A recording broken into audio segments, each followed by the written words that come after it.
Here's a question I get asked all the time. Why do so many wealthy people buy large amounts of life insurance when they clearly, or at least ostensibly, don't need it? The answer is simple. Wealthy people are usually pretty good at math.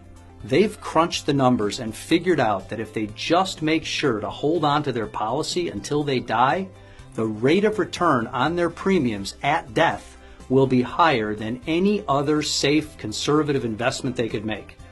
In fact, it'll even beat many of their more risky investments without having to take the risk. To them, it's just another asset class. Let's face it, every investment advisor on the planet always recommends diversification. As we all know, that means not putting all your eggs in one basket.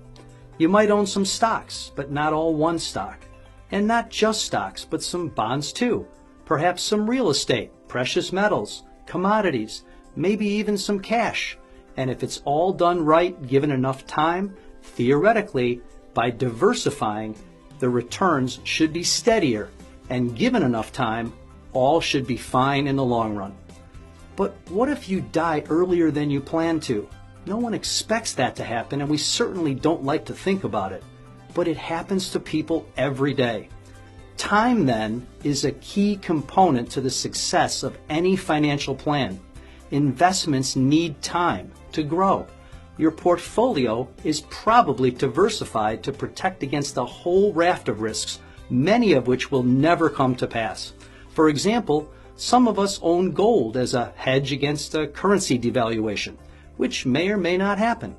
But remember, death, too, is a risk to your portfolio and your plan for your family. But, unlike the other risks, death is a certainty. Doesn't it make sense to diversify your portfolio against the possibility that you might die early? I call this time diversification.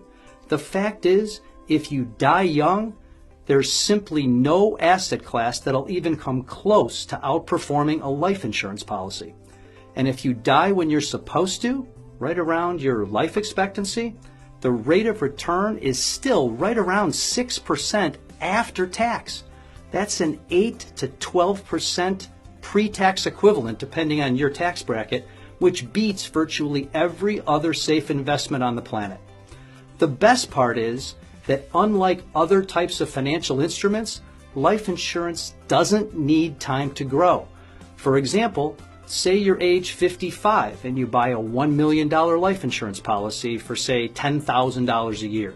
If you die next year, the $10,000 instantly turns into $1 million. Die in 3 years, $30,000 in premiums will have turned into $1 million tax-free. Die in 20 years, and you will have turned $200,000 in premiums into $1 million. In fact, it's almost impossible to fathom a scenario where you could live too long and turn it into a bad deal. So that begs the question, should you consider taking a small slice of your portfolio and diversifying into life insurance as an asset class? Now, that's up to you, but I know I did. Thanks for listening.